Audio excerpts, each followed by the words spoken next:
We do already have one about if the slides and a recording of this will be distributed. The slides will definitely be distributed. I will. Oh, and Tom just started the recording, so we can post that as well. Thanks, Molly.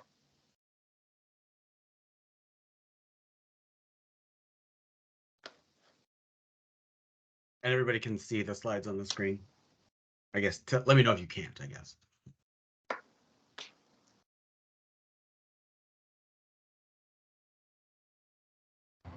Not sure if you'll be there, but by the time I'll be there, I think it'll be 5:30. So I don't want you to be waiting until somebody is on site. Okay? Okay. All right. Thank you. Okay. Thank you. Bye.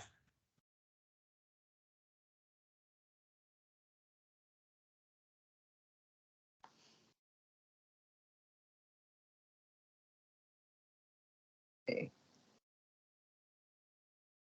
Just give folks one more minute, and I think we can go ahead and get started.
All right, I think we can go ahead and get started.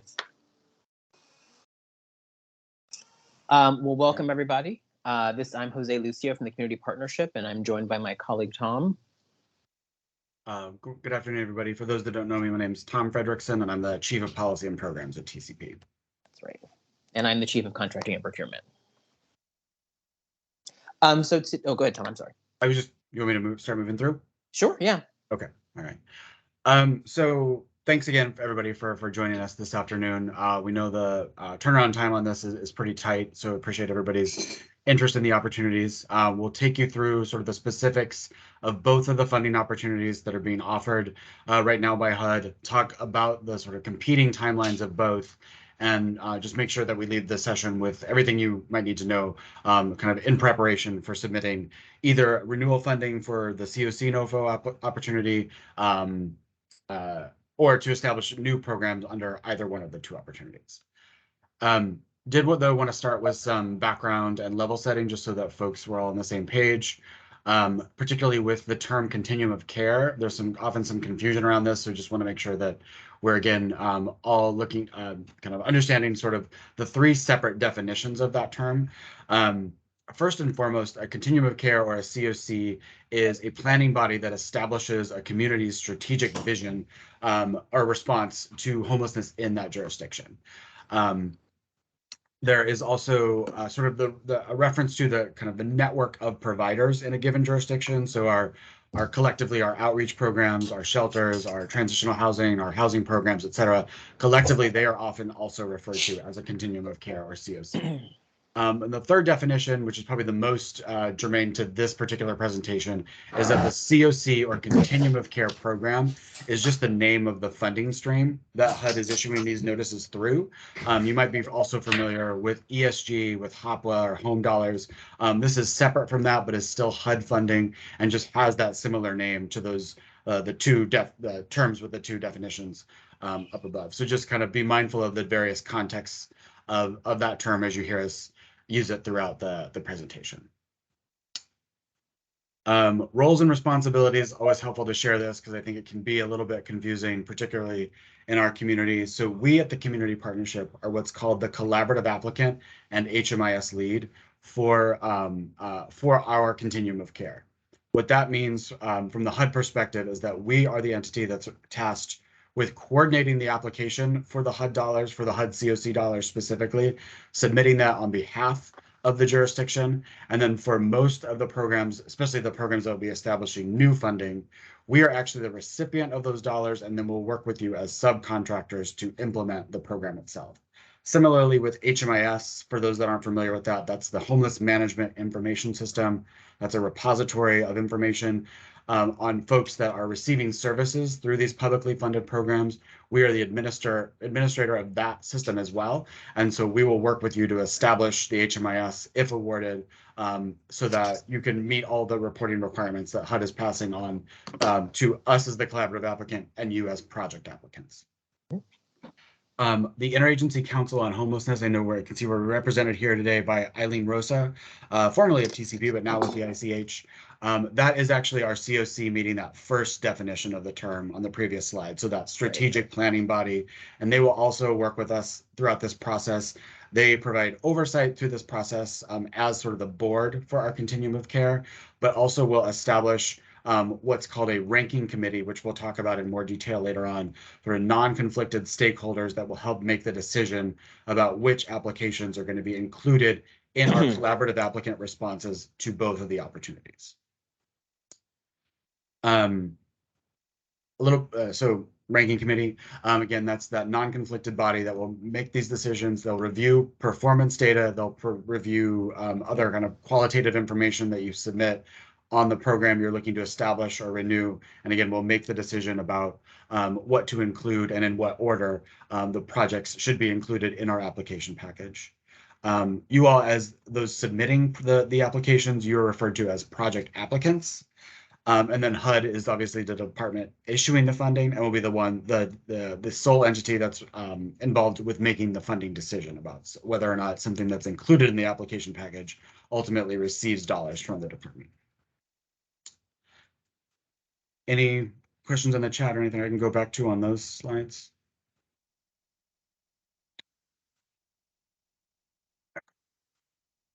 Okay, so with that, I'll go back and turn it over to Jose to kind of differentiate between the two notices.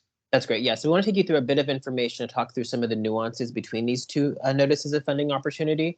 So as we've mentioned a few times, there are two that are out. One is the COC NOFO and one is the unsheltered NOFO. So the COC NOFO is the one that happens every year. It is the funding competition where we renew all of our existing COC grants, and where there is typically an opportunity to apply for new funding under the permanent housing bonus or the domestic violence permanent housing bonus. The COC NOFA, the funding there is made available through an allocation by Congress. The unsheltered NOFO is a special one-off NOFO that actually was not made available through an allocation by Congress. That was made available through recapturing unspent funds from previous funding cycles and that kind of thing. There's about $300 million available across the nation for unsheltered projects, tribal and rural projects, which obviously won't apply to the district. There's about $267 million available for unsheltered projects, and we in the district are eligible for up to $14.6 million over 3 years. The big thing here is that anything we bring online through the unsheltered NOFO has to really be laser focused on addressing unsheltered homelessness, whether that's new outreach programs or new housing programs. The real big focus there is obviously going to be unsheltered homelessness, based on the name, I'm sure you guessed. We can go to the next slide, Tom. So just a table, hopefully, to illustrate what some of those differences are. So across the top, I have the various kinds of things we might be applying for and kind of which notice that applies to. So implementing new projects specifically focused on ending unsheltered homelessness, that's going to really just be focused on the unsheltered supplemental NOFO. Renewing existing HUD COC programs and existing YHDP grants, that's going to happen also exclusively through the COC NOFO. Both the permanent housing bonus and the DV permanent housing bonus are only through the COC NOFO. There's about $20-ish million available in renewing grants through the COC process, with about $1.3 million available through the permanent housing bonus process, and that's $1.3 million over 2 or 3 years, depending on what your application might look like. And then another $1.25-ish million available under the DV permanent housing bonus. Again, those bonuses are over 2 or 3 years. And then the unsheltered supplemental NOFO, there's about the $14.6 million over 3 years that's available to us in the district to apply for. We go to the next slide. Okay. for timelines for submission for both of these. I'm going to walk through sort of the two opportunities separately. Please know, as I do, that we did not set these timelines. They came from HUD. This one in particular is really, really short. Only about a couple weeks left to get applications in. But we're all in the same boat, and we're all, happy to work together with folks interested in this opportunity to make sure that we get strong applications put forth for the ranking committee to consider. So with the COC NOFO specifically, and this is the one again that we do every year that folks are probably more familiar with. But we have spent probably the better part of the last year and through last year's funding opportunity, through the follow-up to that, leading up to these conversations, getting community feedback on sort of the kinds of programs and the populations to be served that would most be beneficial to receive new funding from the federal government to fill sort of gaps in our existing system. And so we've had a lot of conversation about that. We'll talk sort of through the results of those conversations in a couple of slides. But just wanted to make sure that there was an understanding that like sort of what is being prioritized in like locally for the response to both of these is baked in a lot of community conversation and sort of quite a bit of time spent sort of really looking at those gaps and deciding what programs are needed to fill in where we're missing some key programming. That feedback was officially adopted just earlier this week by the IHCH's executive committee on Tuesday. We're here on the 12th with the first of our two community informational sessions. If you have staff at your agency that would like to learn about these opportunities, please feel free to invite them or pass our invitations along to the next of the same session, which will be held next week on the 18th. Mm-hmm. Also on the 18th and then on the 19th of next week, we're having training sessions where we'll specifically step through the portions of the new funding applications for those that are looking to participate in either one of the opportunities. We'll take you through each of the screens in the application to make sure that you're understanding what it is HUD wants from you in terms of what to include on those slides, how to fill out their various tables, what they mean with specific answers, because it's not always clear from the way that the questions are worded. Also, we'll talk about another piece that we'll discuss for the ranking committee in a few slides, what we call our justification letters, which is where you have an opportunity to sort of describe in a little bit more detail what the program will do and what need it will fulfill within our continuum of care. So these project applications and those justification letters will be due just in 2 weeks on August the 26th.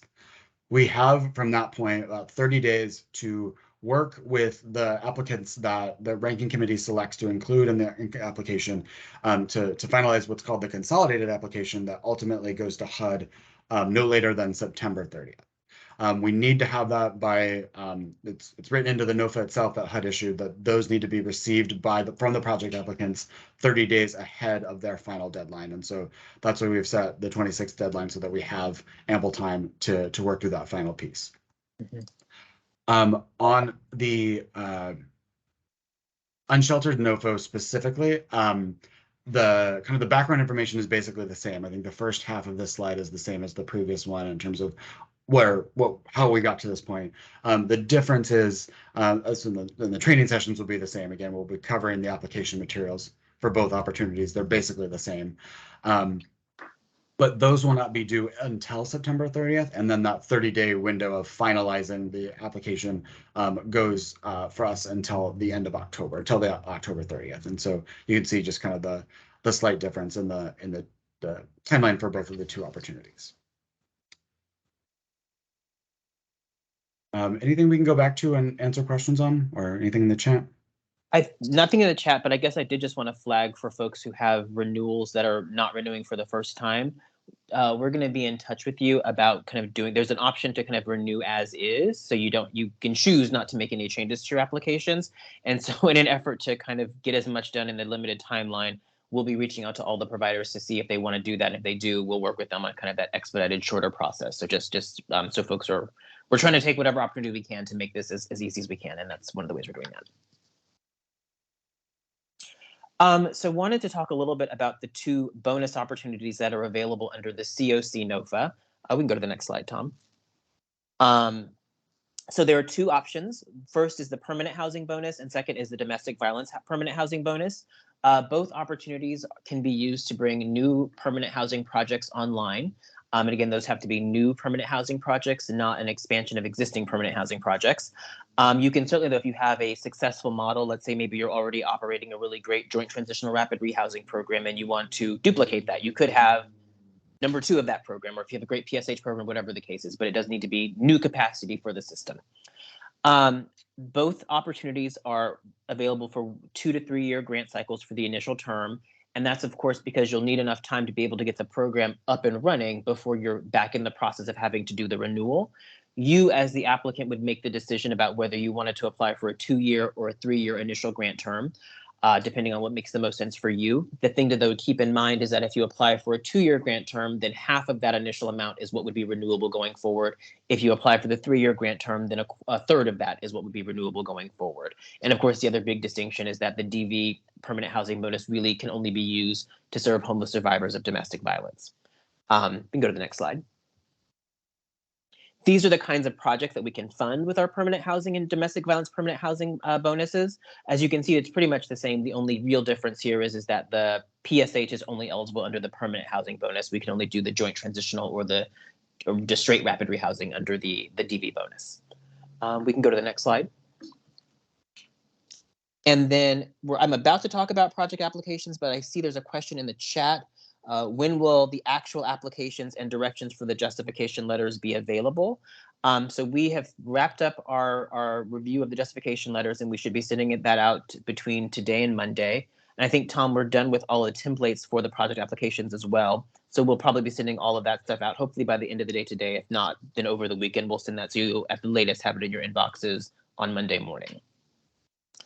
So in terms of project application, so of course, if you want to apply, whether you're applying for renewal funding or whether you're applying for new funds, you've got to submit an application. Applications have to be submitted to the COC and they've got to be included in our priority listing. TCP will accept the applications on behalf of the COC. As Tom pointed out in the roles and responsibilities section, the ranking and selection committee will review all the applications that we receive, and they will either accept and rank them or reject the applications on behalf of the COC. All applications that are approved by the COC have to go into our priority listing. We have to rank them.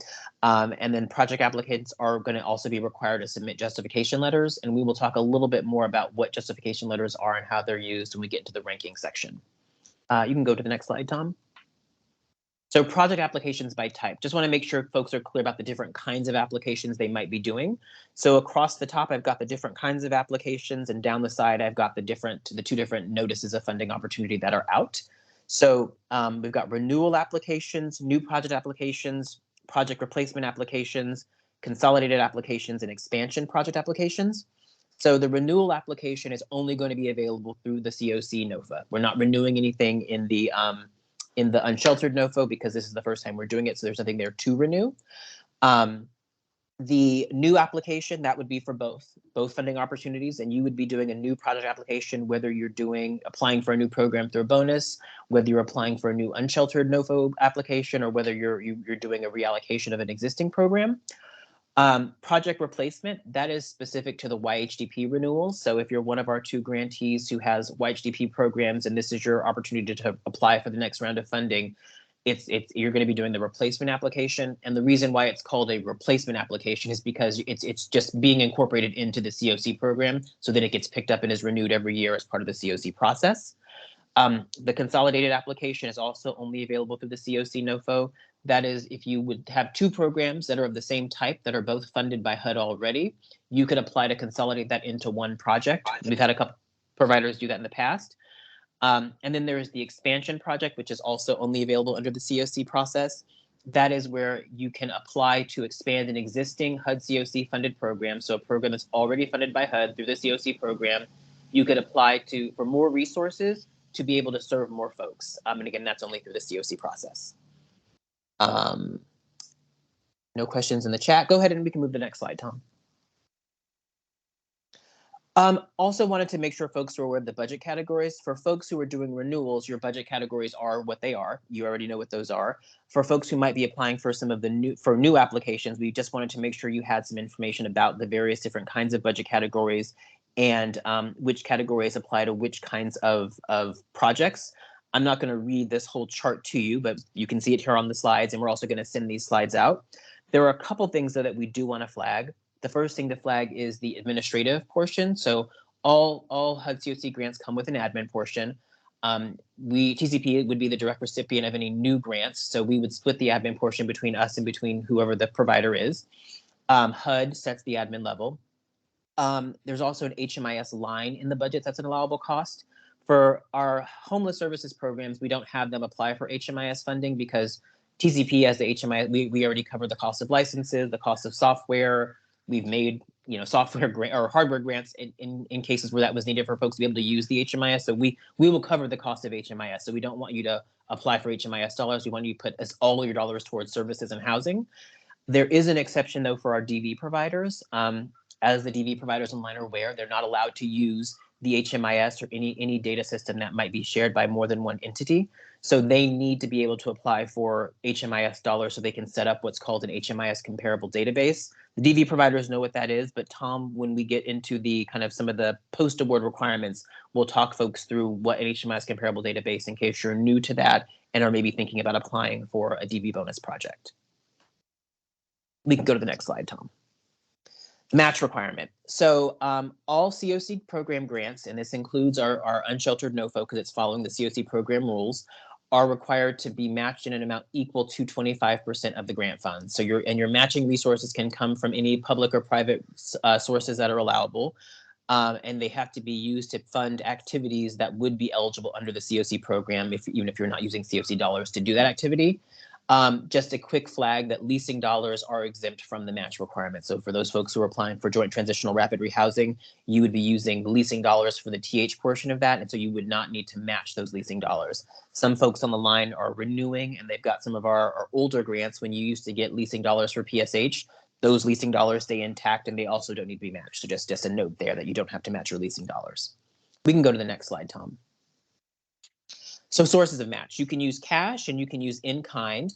So cash would be really any public or private source that as long as it's not prohibited. So as an example of something that's prohibited, you could not match one HUD COC grant with another HUD COC grant. You could though match your HUD COC grant with local dollars. So maybe you're a DV provider and you have a local DV grant from OVSJG, let's say. You could match your OVSJG dollars against your HUD dollars. You might be a homeless services provider and you maybe have a DHS sole source contract with TCP. You could match your DHS sole source grant against your HUD grant so that would be some allowable things. You can also do in-kind services, goods, or even property. Just a couple notes on what you can't do for your match. So HUD certainly wants to see you, or all providers and the system, making use of mainstream resources. But you need to be careful about how you're calling that match. So for example, if you have clients who are receiving SSI or SSDI in your PSH program, you can't use the value of their SSDI or SSI checks as your match. But if you're a PSH provider who maybe bills Medicaid to pay for your services, the value of those Medicaid dollars could be used as your match, or just something to keep in mind there. And then the last thing I'll say on match is that your in-kind resources can only be used for one competition cycle. So if you use the program building that you own, let's say, as your source of match last year, you can't use it again this year or the year after that. That's that. So Tom, we want to go to the next slide? Sure. So we're going to shift gears a little bit to talk about the policy priorities. Yeah. So HUD is laid out. We've got, I think, 5 or 6 slides on this. I'm not going to go through. It's pretty text heavy. I won't read through all this. If we're going to send this around, as we've been saying, you'll have the opportunity to kind of look in detail what's meant by each of these policy priorities.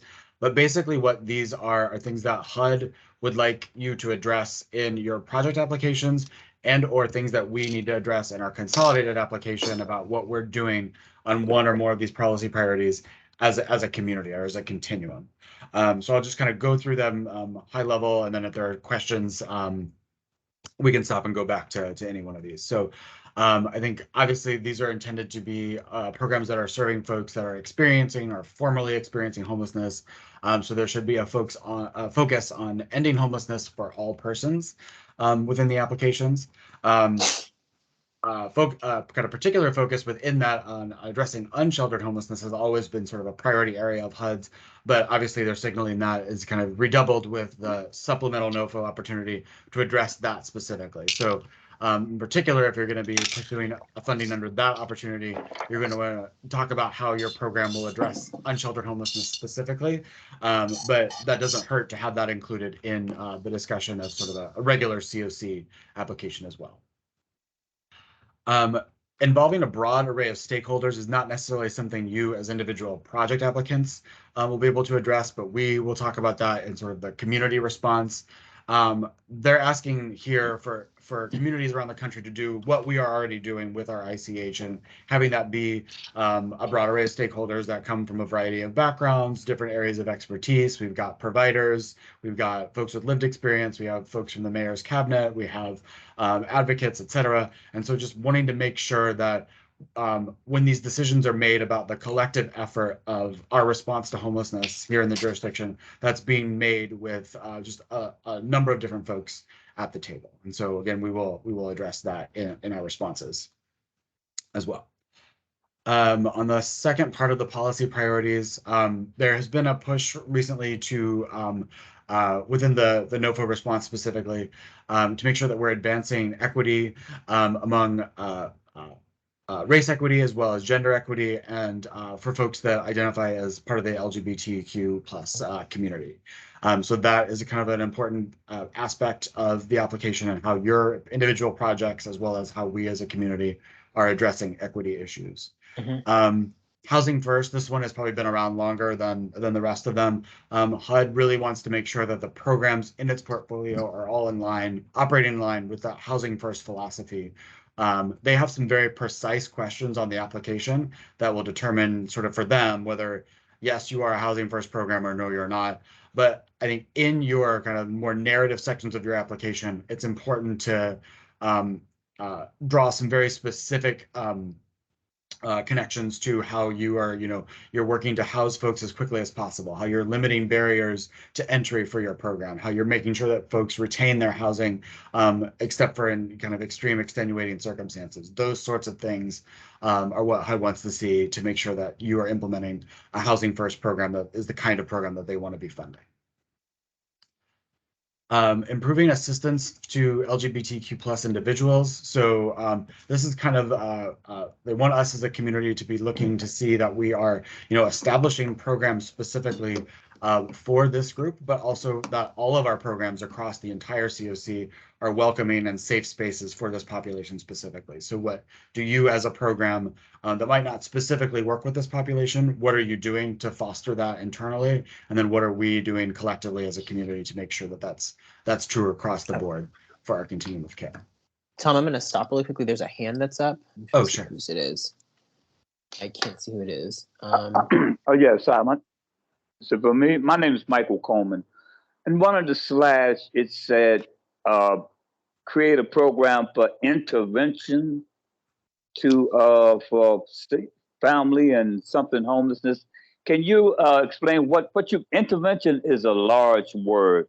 And I mean, what does that mean? Program intervention can be any kind of intervention program, or does it have to be specifically geared to housing? I don't know if I saw that. Tom, did you catch where that was? Michael, was that in these last few slides, or was that further back? That was right up in.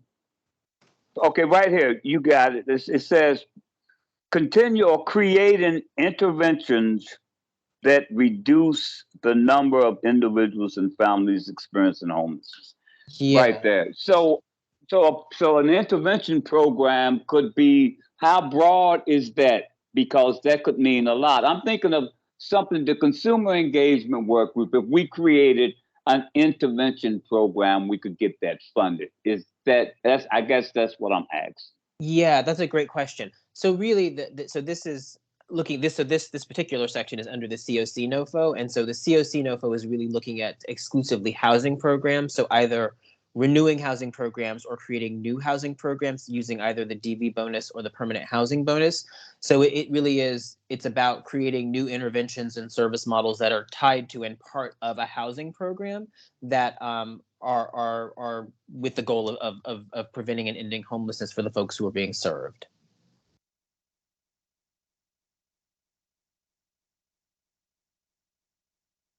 Does that answer your question, Michael?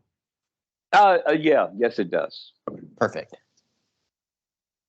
Okay, so including people with lived experience in the local planning process. Again, this is probably more something for us to address in our continuum-wide application, the consolidated application, but just making sure that we've got folks that have lived experience as a part of our ICH and our working groups, our ranking committee, et cetera. But it also wouldn't be a bad idea to highlight here in your project applications if you have folks with lived experience on the board of your nonprofit, or have like an advisory council or a resident council among the residents in your program, to address that, so that again that you're kind of bringing that perspective into any planning process for the program, and then we'll do the same for sort of the community at large. Mm-hmm. Partnerships with housing, healthcare, and service agencies. I think that's fairly self-evident, but again, just kind of wanting to make sure that in these programs, especially if your program by itself is not going to be able to address the healthcare needs, all the service needs of that the program participants might be in need of or eligible for, that you're leveraging partnerships around the community to make sure that they have access to those kinds of programs. And then again, as part of the community response, we're looking to make sure that we've got representatives from these different sectors involved in the conversations as well. That's right. I mean, and I think just folks can think about this, like as we've moved through the COVID pandemic, as we have started to kind of respond to monkeypox in our community, I think HUD has gotten much more intentional about wanting to see partnerships between the COC and healthcare agencies to make sure that's part of kind of our ongoing work, even as we move through different phases of the pandemic. I think they've always wanted us to think about things like, can you bill Medicaid and so forth. But I think there is a much, much bigger focus on making sure that there are connections between the healthcare system and the COC. It looks like we have another hand up. Go ahead. Yes, I had a question regarding the LGBTQ. Would that be considered permanent, fall under the permanent housing bonus? Well, I mean, so can you go back, Tom? Yeah. So there's both this improving assistance to LGBTQ individuals, and then there's also, if you go back one more, I think, Tom, the policy priority around advancing equity and intersectional equity. So it's both about like what kind of program might you be designing if you're applying for new programming, but it's also about all programming that's coming through. So I think HUD is wanting to see, not only would I think they'd be interested in seeing a permanent housing program that might be specifically geared towards members of the LGBTQ population, but I think they're also interested in seeing that any program that we operate is a safe and welcoming space for that population. So I think we would be looking to any provider, whether they, I'm looking at Tashira, so I'll say my sister's place. So if my sister's place is applying to renew its joint transitional rapid rehousing program, one of the things Tashira and her team will want to do in their application and justification letter is address the ways in which they may not be an LGBT provider, but the ways in which they work to make that population feel safe and welcome in their programs. Now, you could, if you were thinking about applying for a bonus project and you maybe have a great deal of experience, let's say, working with the LGBTQ population, you could apply for a rapid rehousing program or any of the housing programs, and you could apply to have a focus on that population. And actually, we're going to talk a little bit more when we get into some community feedback about the ways that the community decided it wanted to use the funds, and we'll talk a little bit about some of the priority populations that the community said they wanted to try to get served if possible, and that's actually part of the LGBTQ population is part of those priority populations. Thank you. You're welcome. Here we are at community input. Yeah. Last two policy priorities before we move on to that piece. So improving system performance. We will talk about a few kind of key performance indicators that HUD has set for the programs it funds. we'll talk about those in later slides, but your kind of individual applications and response should include information on like kind of how you will help move the needle in a positive direction on those particular indicators. We'll of course discuss how the system at large is performing and what we're doing to enhance that performance over time. And then increasing the affordable housing supply is the last one. This one, I don't think necessarily that you would need as individual program applicants or project applicants here would need to respond to this policy priority specifically. You're going to be offering obviously things like PSH, joint transitional rapid rehousing programs, et cetera, not affordable housing specifically. And so we will address that in the continuum wide response as a part of sort of, the need for affordable housing since it's a primary driver of homelessness, but there isn't an expectation that necessarily that any one of your programs through the COC program is going to be increasing the stock of affordable housing just by itself. So just to be clear on that. Any other policy priority questions before we move on? Okay, we'll move on to community input. Okay. So we did a couple of rounds of informational sessions with various ICH stakeholder groups to get input about how to prioritize funding for the unsheltered NOFO. And again, as the name suggests, the unsheltered NOFO really is focused on ending unsheltered homelessness. So these are the kinds of housing or services projects that you as a provider might want to bring online. So there is joint transitional rapid rehousing, street outreach, and PSH. I think what we are interested in, or what the community is interested in doing, is prioritizing joint transitional rapid rehousing and rapid rehousing over PSH, which might surprise some folks, but that's because we have so much PSH in the pipeline that's being funded locally. So we want to try to use this federal opportunity to diversify the amount and kind of rapid rehousing or the kind of housing we have available in our system. The other thing that I think is important to note here is that we're pretty far behind in terms of what our goals are for rapid rehousing as laid out in Homeward DC. So this will also help us get a little bit closer to those targets. Kind of following the next priority would be street outreach. Of course, we would love to increase the number of street outreach workers that we have, increase the number of street outreach providers that we have, possibly increase catchment areas, that kind of thing. So street outreach would be the next kind of priority there. And then the final priority would be PSH. Now, you, of course, as a provider can apply for any of these that you think you might be a great fit for. But in terms of the ranking and review process, they're going to prioritize applications kind of according to this scale. I think we can go to the next slide.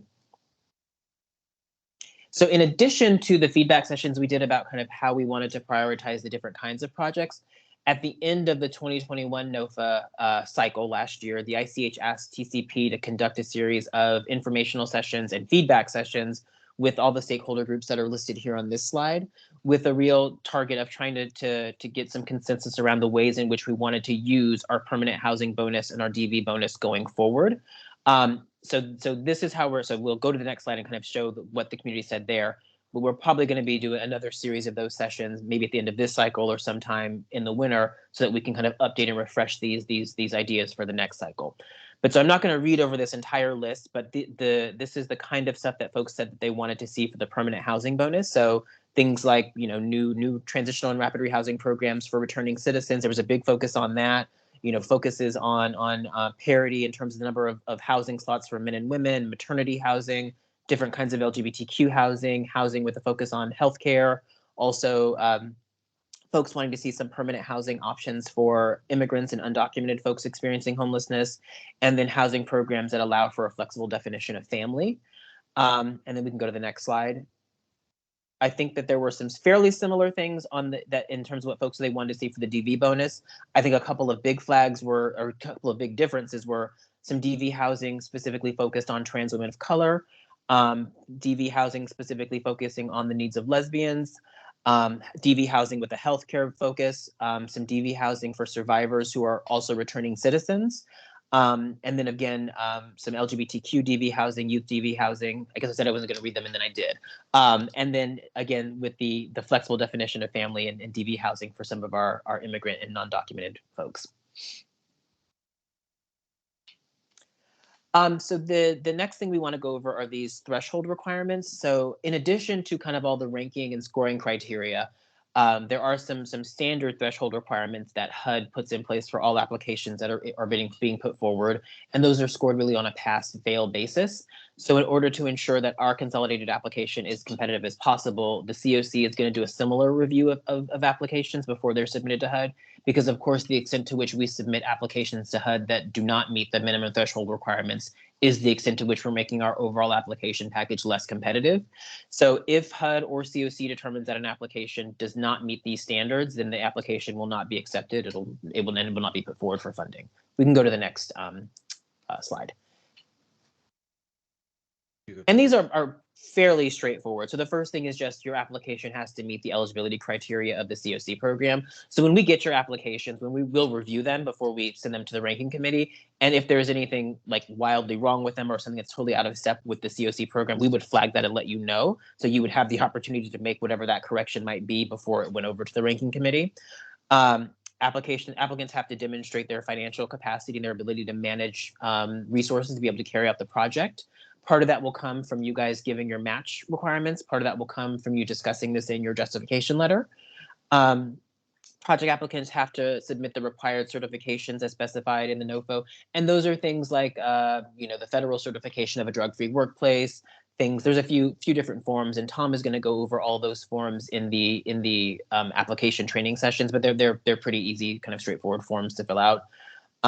The population you intend to serve has to meet the eligibility criteria requirements in the COC program. Again, if folks are applying to serve people who are homeless, that shouldn't be an issue. But again, when we get the applications, we'll take a look at them. If there's anything wildly out of step with what's allowable with the COC program, we would let you know so that you could make any corrections before we would send it over to the ranking committee for the final kind of decision about to include or not include. And then, of course, you have to agree to use the HMIS unless you're a DV provider, in which case you have to agree to use an HMIS comparable database that will allow you to do all of the HUD required reporting. We can go to the next slide, Tom. Project ranking. Go ahead, Tom. All right. So we've mentioned the ranking committee a few times. Just, I guess, to kind of reiterate, this is a step that HUD wants us to take to sort of make sure that we're mitigating kind of conflict of interest in the process, bringing a lot of transparency to how the decisions are made, to what is included in the application. And there will be a parallel process for the ranking committee this year for deciding which programs to include in the response to both the COC NOFO as well as the unsheltered NOFO. So as what's happened over the past several years that we've had the ranking as a part of the process with the COC NOFO, they will be deciding on the ranked order of all the programs included in an application package. And that will be comprised of both renewing and new programs, whereas with the unsheltered NOFO, it's going to be just new programming or applications to establish new programming, but they'll also have to establish a ranked order for those programs as well. And so we'll talk kind of a little bit more in detail in the next few slides about what all that will entail.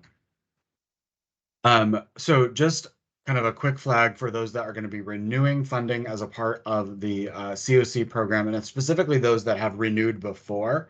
So if you've been through this, at least more than one time since your new project application was submitted, the process kind of starts basically next week for you in terms of taking your information to sort of suss out what the committee will use for the COC program ranking for what we call the preliminary ranking. We're going to be pulling on the 17th from the HMIS program data from the period of April of last year through March of this year. That was chosen just to make sure that we were looking at a period of time that was kind of well in the past. There was plenty of opportunity to make any corrections to that. Everything that was supposed to have been documented during that time frame should be in the system. You've received a PQI report looking at the performance for that period, so you'll know what you might have needed to go back in and fix. All that was kind of should have been taken care of, so we're kind of just newly pulling the data for the purpose of informing this preliminary ranking. If you are a new renewal, so this is your first time going through the renewal process, you might not have information in the HMIS that covers that time period. That's fine. The ranking committee will just sort of rely on the application materials, the justification letter, et cetera, when they make a decision about where your program will fall in the overall ranking. And that's also true of anybody that's newly applying for funding. Obviously, you're not going to have performance data on a program that doesn't yet exist. And so the ranking committee is kind of well versed in the process for kind of blending the existing programs with the new programs into their overall portfolio, just given how the COC program is comprised of both types, unlike the supplemental NOFO response. So we'll pull that information. So if you are a DV program that is as an existing renewal, please make sure that you send us your export from your HMIS comparable database by the 17th. Just run the APR in the system and submit that to me at TCP, and we'll just fold that in with the HMIS information that we're pulling for the kind of the established renewals. A little bit more on the ranking criteria. There's been some changes that HUD has sort of suggested for this year. They've kind of broken things down in the NOFA itself into 3 different categories. So that what they're calling objective criteria, performance criteria, and threshold criteria. And these, the percentages that are here are sort of basically what they want to see roughly when our ranking committee or ranking committees across the country score applications, that the score is made up of is roughly 33% based on these objective criteria, roughly 20% of the performance, and so on and so forth. So a little bit of a difference there. There's been kind of a much greater emphasis on this performance criteria in the past. I don't want to say that this is de-emphasized. 20% is pretty small compared to the other percentages, but it's just, I think, a way of just kind of like rounding out and sort of fleshing out the full scope of the kinds of things they want to see incorporated into our ranking decision. So the performance criteria, even though that's in the middle, I'll start with that. These are going to be, as you can see, they're starred here, and that means that they're going to be used for that preliminary ranking. So these are the indicators, again, for the DV programs, the existing HMIS using renewing programs. These are those indicators that appear in your PQI reports that we're going to pull new data for and suss out that initial or preliminary ranking. That will also be used kind of in part to inform the final ranking that the ranking committee uses, but they're also going to look at that with these objective and threshold criteria in mind as well. So they want to see information on your utilization rate, so the rate at which the units or the case management slots in the program are occupied over the course of a given period of time. For those that obviously are establishing new programs or haven't been around, haven't had an operating program for that long, kind of, what is your plan to make sure that this is operating at capacity or close to capacity? That kind of thing is fine for your, context for your justification letter for the ranking committee to consider.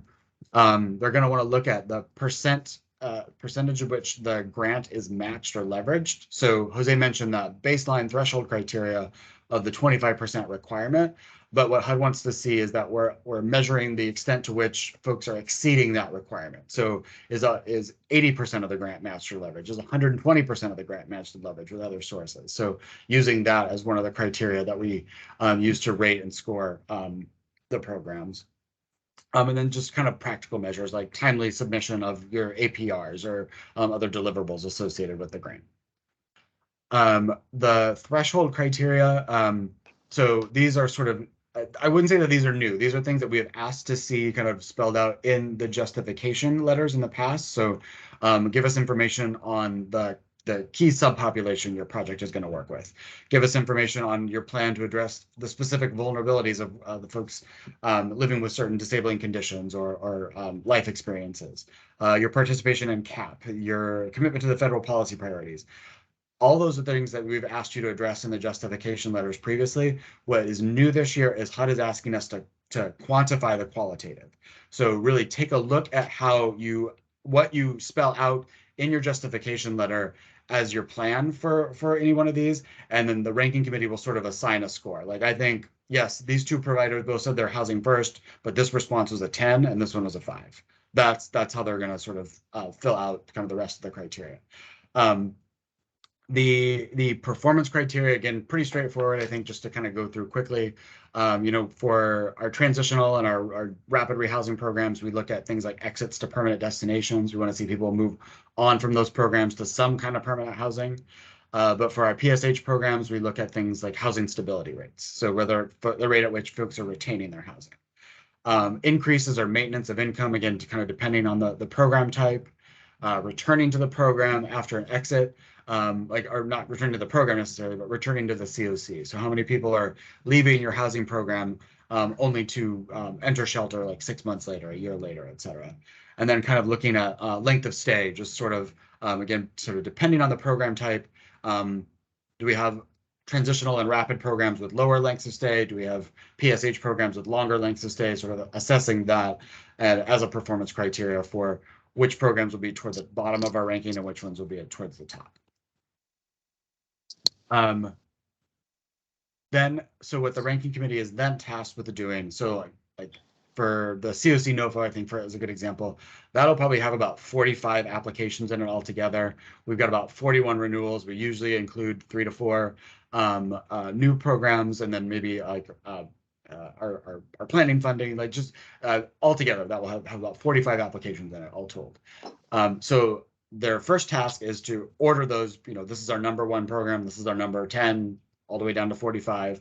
And that order is based on the, like if HUD doesn't have funding to award our entire package, we're telling them our number 1 program is the one we're prioritizing the highest, all the way on down through the full slate of the applications. They will then break that ranking into what they call 2 different tiers that are financial based thresholds. So we can't ever really say like the bottom 10 programs in the ranking will be in tier 2. It's a dollar amount threshold. So they just add up the grants until they hit these different financial targets, and that's what they break into the 2 tiers. Again, the tier 1 being the ones that they will they're most likely to fund based on the allocation that's available, and they will do the tier 2s if there is funding available and if our application, our entire application, is strong enough to justify funding our entire slate, both new and renewing programs. I know that has been a lot. Is there anything I can go back and? There's a question in the chat. Oh, sorry. Thank you, Molly. What are the exact dates for the reports that DV providers need to pull? Sure. Yeah. So I would, same thing, do April 1st of 2021 through March 31st of 22. And so for non-DV providers, we'll of course just pull your data from the HMIS on the 17th. That's right. Anything else I can go back to on the ranking?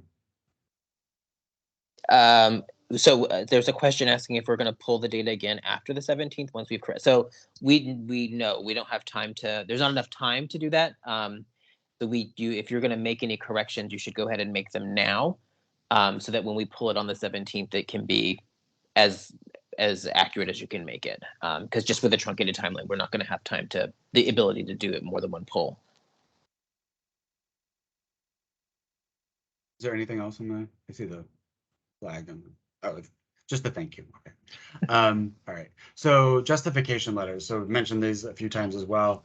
This is really, I think, the opportunity again to provide that qualitative information to really describe the program in more detail than I think the application itself will allow.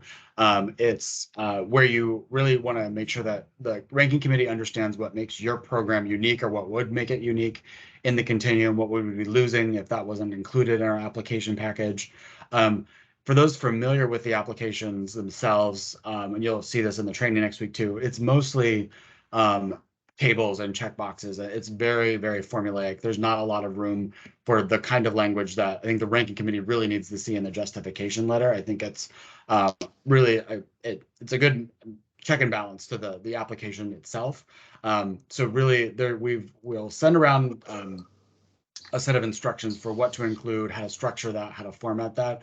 But really use it as your opportunity to put your best foot forward for what you're proposing or hoping to be renewed, because that really is a good opportunity for them as the ranking committee to really get to know your individual program. And they do use that a lot to really kind of separate out programs when they're trying to decide, especially between 45 programs, what should be where in that ranking. The due dates for those are going to be the same as the applications themselves. So for the COC opportunity, it's going to be 2 weeks from now on the 26th. Mm-hmm. And then for the unsheltered NOFO, September 30th. Yeah. Can we actually, Tom, go back really quickly to the dates you're going to pull it? So actually one more. Where is it? There. Oh, okay. So I think something to flag, there was a question about like, will people have the chance to like do data quality checks. So you have, I guess, between now and the 17th to do it. But also, I think we were like intentionally trying to like go back a little bit in terms of when we pulled, because we've already sent out the PQI reports and things like that up through March. And so we tried to do it for a period that was close enough to be relevant to the kind of competition that we're doing right now, but far enough away that things that might have come up that were flags in your PQI reports, you would have had a chance to correct already. So hopefully there isn't too much for folks to have to go back and do. Yeah. And then just for also kind of a flag on this, like next week you'll likely be getting another set of PQI reports for the quarter that just ended with June. That period of time is not factored in, not going to be factored into the ranking. We felt like that was too recent, especially with not having Right. seen the reports. But also don't look at that and think that that is your ranking. Like this is where they're the same indicators, but we're running that on kind of different, trying to keep them as separate as possible for that reason. For you've since March having had the time to go back and correct maybe more of the historical data. Yeah.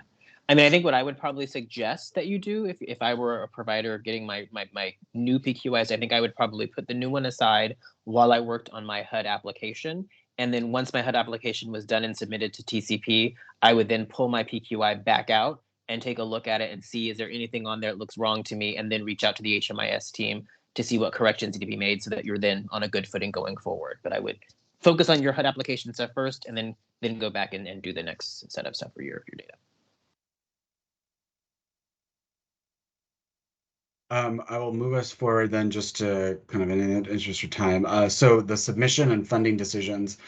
So we will get, after those deadlines, TCP will get from the ranking committee the slate of applications that they want to include in that ranked order for both opportunities on the two different timelines. We will work with we'll notify the providers about whether or not they're included, where they've kind of fallen the ranking, that kind of thing. What, if anything, we need to make sure that their application is complete. We'll work with you on that to make sure that we're all putting forward the best possible application package. Those will go to HUD, no later. So we have until September 30th on the COC NOFA. We have until October 30th on the unsheltered NOFO. We'll meet those deadlines. Probably 3 to 6 months after those respective deadlines is when we'll hear about funding decisions from HUD about which portions of those applications they chose to fund or not. So we'll probably be well into the next calendar year before we hear from HUD about that. So don't expect kind of a quick turnaround on the decision side of things. But just be mindful that we'll be, informing folks about the decision as soon as we hear that, and we'll incorporate that into kind of community discussion as well about kind of what was funded and what wasn't. And then just it's there in the middle, but just be mindful too that funding decision about whether or not something is actually going to receive HUD dollars is exclusive. That decision is exclusive to HUD. The ranking committee is only deciding what is included in the overall application package. Right. And then post-award requirements. So we've sort of talked about the HMIS, I think, in broad strokes. I think folks are kind of familiar with that conceptually. That'll be a requirement to establish an HMIS. You'll work with TCP to get that up and running. Since we're the administrator for that, there's no cost associated with getting us set up in the HMIS. We'll train the users. We'll make sure that you have everything you need to meet the HUD reporting requirements associated with the grant. Similarly, with the folks getting funding under the DV opportunities, you're going to want to work to establish the program in what's called an HMIS comparable database. HUD will pass on the same kinds of reporting requirements to you, but does not want you to use like the HMIS. They want they're under the Violence Against Women Act. You're going to be using a separate system that the reporting works a little bit differently. That will basically keep it so you're collecting the same kinds of information, you're able to produce the same kinds of reports, but the way in which reports out on any kind of publicly identifying information, that works a little bit differently in the comparable databases, again, just because of the flag of the fact that these programs are serving folks fleeing or surviving DV experiences specifically. Just a little bit more on the reporting requirements. This is just kind of some high-level things. We'll talk about more of these once we hear that a program has been funded. We at TCP would take you sort of through each of the contractual requirements, specifically these reporting requirements. These are just kind of some of the big picture items we wanted to make sure that folks are aware of. You'll definitely need to use the HMIS and make sure that that's kept up to date because, as we've been discussing with the ranking, like your HMIS data kind of folds into the renewal process itself. So when it's time to renew a program that's you hopefully are newly establishing through one of these, we're going to rely a lot on HMIS data to inform where it will fall in a future ranking or future funding cycle. You'll also use the HMIS.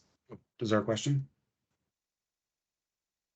Okay, I thought I heard something. We will use the HMIS to work with you at the end of each of your individual grant cycles to submit what's called an APR to HUD, or annual performance report. Basically, that is using HMIS data on the total number of people you're serving in the program. What were their demographics? What were their service needs?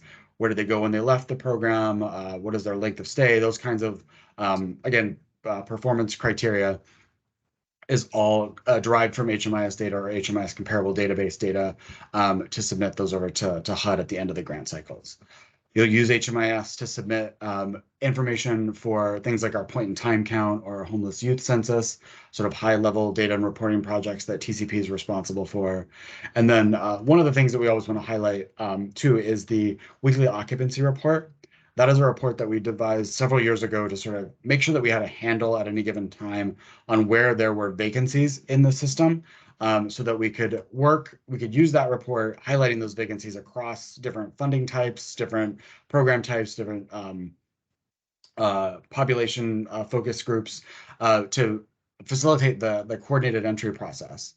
So we use the data that's available through the weekly occupancy report to identify those vacancies and then work with the folks on the CAP team, the Coordinated Assessment and Housing Placement team, to match folks that are good fits for those particular programs that have vacancies based on sort of the common assessment that's determining vulnerabilities and sort of service needs. And so we'll take a person experiencing chronic homelessness with deep disabilities and match them to a PSH program that works specifically with that population. That's kind of a real oversimplification of how the process works, but that's how the two sort of tie in together. And that will also be a contracting requirement post-award. Correct. Jose, do you want to take Yeah, the last yeah, one? yeah. There's just a few other ones that we want to make sure people are aware of. So the next one is the environmental review. So if you are awarded for a new program, we'll have to do an environmental review with you. That's essentially we work with DHCD just to take a look at where the proposed project is going to be located. We have to take some steps to make sure that it's in a safe location. For example, we can't open a new project in a flood zone or over the, where an old dry cleaner used to be or that kind of thing. Have to make sure it's in a safe and healthy place. So that'll be a process that we would do with anybody who was awarded a new program. We can go to the next one, Tom. Also, site control verification. So you have 12 months from the award announcement date to get control of your site. So you don't need to have a site in hand identified with a lease in hand at the time you're doing your application. You will have up to a year from the time the award is announced to do that. But if you do not have your site control in hand but within 12 months, HUD can pull the grant away, and they have done that in the past when that has happened. So just keep in mind. And then housing quality standards. So for our scattered site programs, when you're paying out rents on on units with the federal dollars, we do need to do an HQS inspection before someone moves in, before a lease is signed, before we start spending any of the federal dollars on that unit. Make sure it passes the HQS inspection, and then it's got to be inspected once a year, every year thereafterward. And then I think, Tom, that might be the end of our presentation, just contact information. So I think with that said, we can stop talking and see if there are any questions. Folks can either call them out or they can put them in the chat. Oh, I see one question.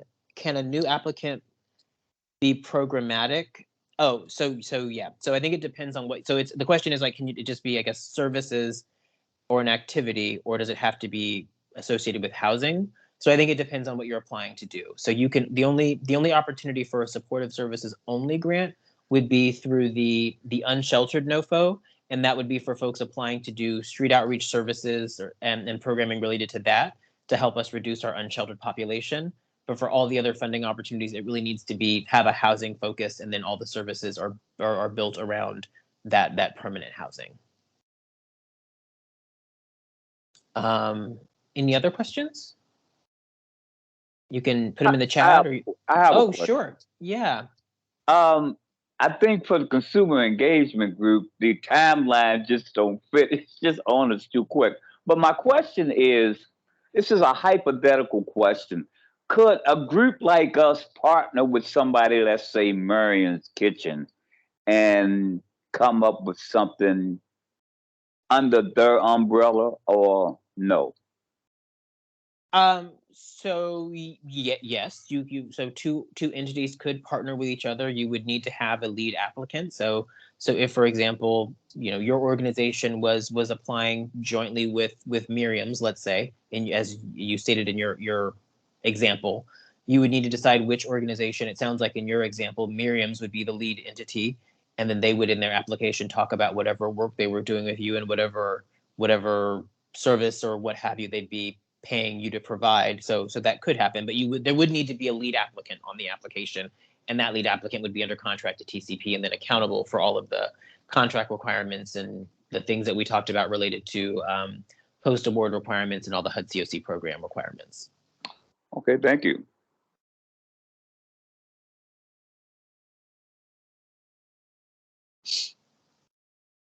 Any other questions? Folks can call them out or they can put them in the chat, either way.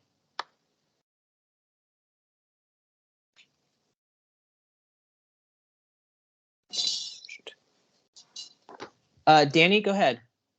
Quick question. Is there a funding floor or funding ceiling for new projects?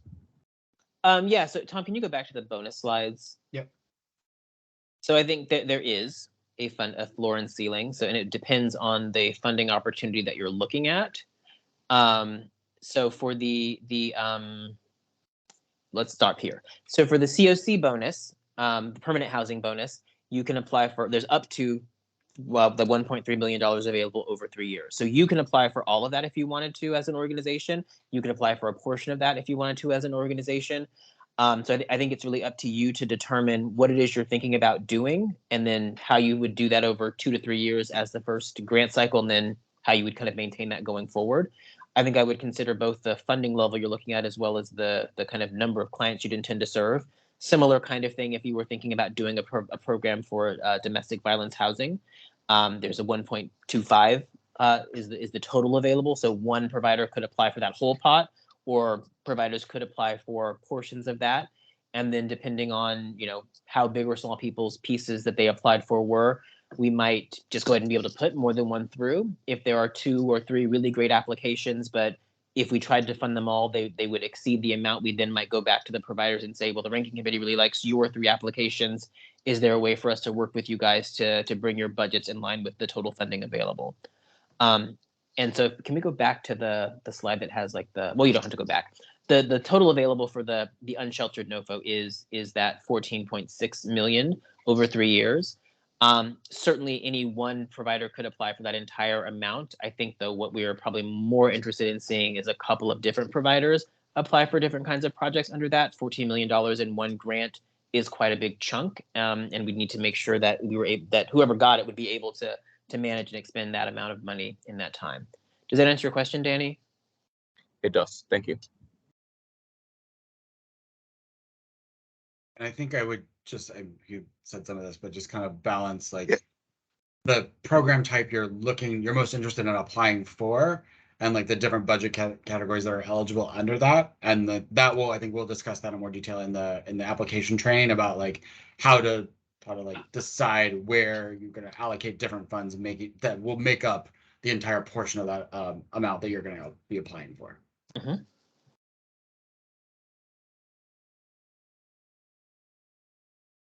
Yes, Kevin. Hi, Kevin.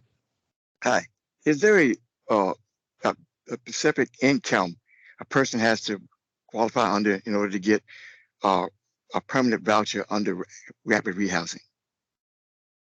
The rapid rehousing programs aren't voucher programs; they're rental assistance programs. So, a client who's in rapid rehousing, they would be having their rents paid over up to 24 months. and the amount of the rent being paid would depend on their income and their ability to pay. But there's no, so you can, so we when you're entering rapid rehousing, you can certainly enter with zero income.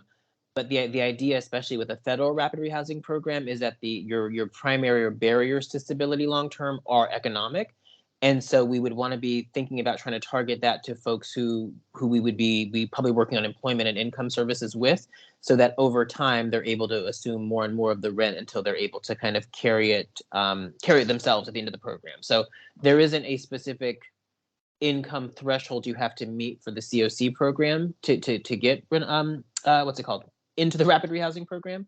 But I also would want to flag that is specific to the HUD COC program.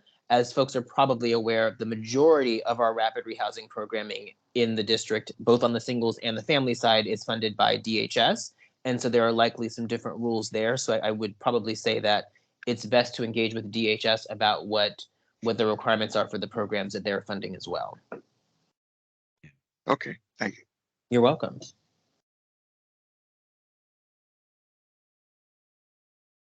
I just want to flag the question in the chat about if there will be a special eSNAPS application training.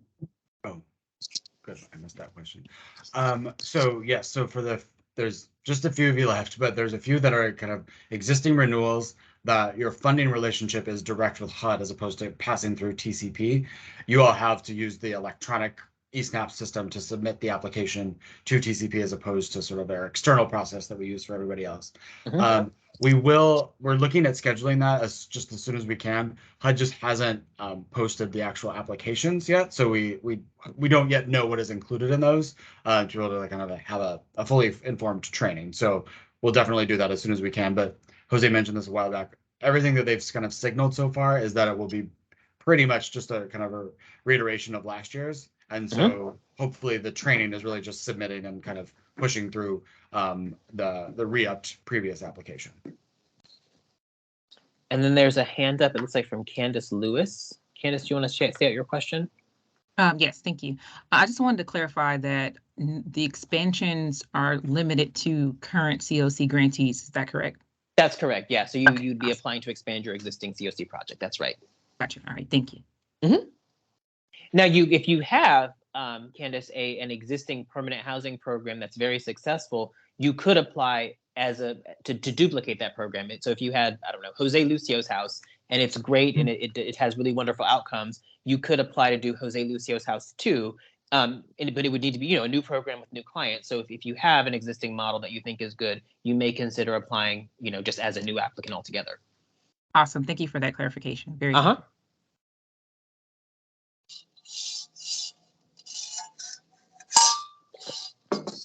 Any other questions? I don't want to force people to stay on the phone with me longer than they want to, but I do want to make sure that people have a chance to ask whatever questions they may have.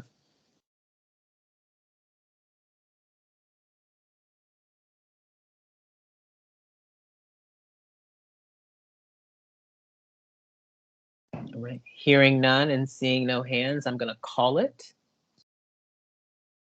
Yes. Okay, no objections. All right, thank you, everybody. Thank you. It was a very nice meeting. That was very informative too. Oh, great, great. Oh, there is a question. I'll stay on the line. If you have a question, just call it out. I see a hand up.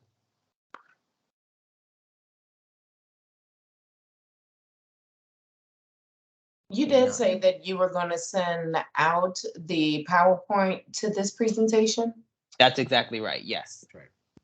Thank you so much. We'll just